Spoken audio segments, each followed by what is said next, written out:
এগোচ্ছে বিজ্ঞান, এগোচ্ছি আমরা। আপন ভাগ্য জয় করার তাড়নায় মানুষ পাড়ি দিচ্ছে মহাকাশে। কিন্তু আধুনিক এই সমাজের একাংশের মানসিকতায় কি এখনো ডালপালা ছড়াচ্ছে মধ্যযুগীয় কুসংস্কার, মধ্যযুগীয় বর্বরতা? প্রশ্নটা ফের উস্কে দিয়েছে দুই জেলার দুই ঘটনা। ভুতুড়ে আগুন আতঙ্কে বরানগরের সুভাষনগরের দাস পরিবার। আমরা দাঁড়িয়ে রয়েছি বরানগরের সুভাষনগরে। এখানে যে বাড়িতে আমরা এখনো রয়েছি, যেটা অভিযোগ করছেন পরিবারের সদস্যরা, যে গত 4 দিন ধরে বিভিন্ন জায়গাতে আগুন ধরে যাচ্ছে, কিন্তু কিভাবে আগুন বলতে পারছেন না তারা। নির্দিষ্ট কোনো জায়গা নেই, নেই নির্দিষ্ট সময়। তিনতলা এই বাড়ির দোতলায় আগুন লাগছে যখন তখন, যেখানে সেখানে। প্রত্যেকবারই চট করে আগুন ধরে যাচ্ছে, কোনো লোক নেই ঘরে, কিছু নেই, আগুন ধরে যাচ্ছে।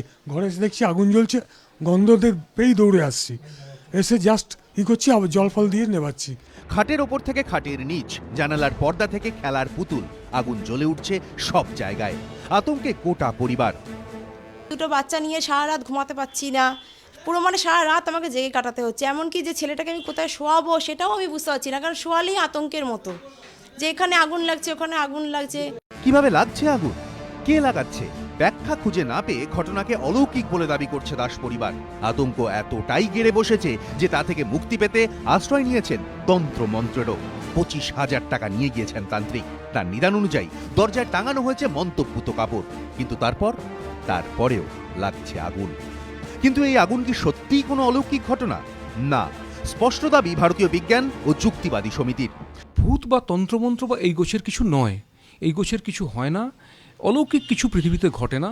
কোনো কিছু যখন ঘটে তখন মানুষ সেটাকে কোনোভাবে ঘটায়।